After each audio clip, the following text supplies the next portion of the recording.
1. Why did Reldresal visit Gulliver? Reldresal was sent by the emperor to discuss some important problems of the state with Gulliver. 2. How did Gulliver receive Reldresal? He received Reldresal with great respect and honor. 3. What were the two political parties in Lilliput? What were their differences? The two political parties in Lilliput were the high heels and the low heels. The differences were the height of the heel of their shoes. 4. Why was the government in the hands of the low heels though they were less numerous than the high heels? Because the emperor himself used to wear shoes with low heels and was in favor of the low heel, that's why the government was in the hand of the low heels. 5. What was the external danger that the country had to face? The external danger was that the country was threatened with an invasion from Bulfiscu. 6. What was the question of religious principle that gave rise to the war between Lilliput and Bulfiscu? The question of religious principle that gave rise to the war was whether one should break an egg at the bigger end or at the smaller end. 7. Why was the ancient way of breaking an egg prohibited in Lilliput? One day, the present emperor's grandfather, when he was a boy, happened to cut one of his fingers while breaking an egg from the bigger end.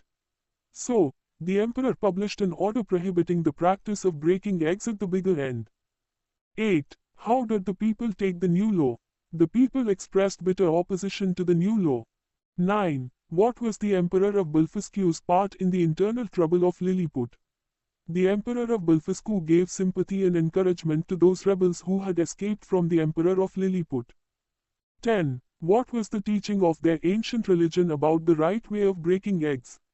The teaching of the ancient religion about the right way of breaking eggs was that all believers shall break the egg at the convenient end. 11. What, in Reldresal's opinion, was the meaning of teaching? According to Reldresal, the convenient end of breaking an egg is a question for each man to decide according to his conscience. 12. What did Gulliver promise to do for the emperor? Gulliver promised to defend the honor of the emperor and the country in case of any foreign invasion. 1. Where was Bulfiscu situated and what separated it from Lilliput? Bulfiscu was situated to the northeast of Lilliput. It is separated from Lilliput by a channel of about 800 meters. 2. Why did Gulliver avoid appearing on the northeast coast of Lilliput?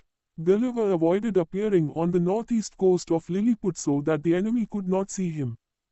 3. How deep was the channel? What were the devices with which Gulliver armed himself? The channel was about 5 feet deep in most places and nowhere more than 6. Gulliver armed himself with the strongest cable and bars of iron. 4. Why did Gulliver seek the advice of the most experienced sailor? Because Gulliver had no knowledge about the channel. So, to avoid facing any trouble in his mission, he sought the advice of the most experienced sailor. 5. What did the Bulfiscan soldiers do while Gulliver was fastening hooks to the warships? The Bulfiscan soldiers shot at Gulliver several thousands of arrows as big as knitting needles. 6. What did Gulliver do to save his eyes? Gulliver put on his eyeglasses to save his eyes.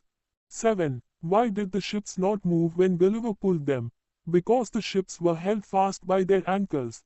8. What did Gulliver do to relieve the pain caused by the arrows? To relieve the pain caused by the arrows, Gulliver rubbed on an ointment that the Lilliputians had given him. 9. What did the emperor and his court think on seeing the fleet at a distance? They thought that Gulliver had been drowned and the enemy fleet was advancing for battle. 10. How did Gulliver show his loyalty to the emperor? Gulliver showed his loyalty by fulfilling the promise of defending the Lilliputian emperor from the enemy. When he reached back, he held his hands out of water and cried in a loud voice, "Long live the mightiest emperor of Lilliput." 11. How did the emperor reward him for his services?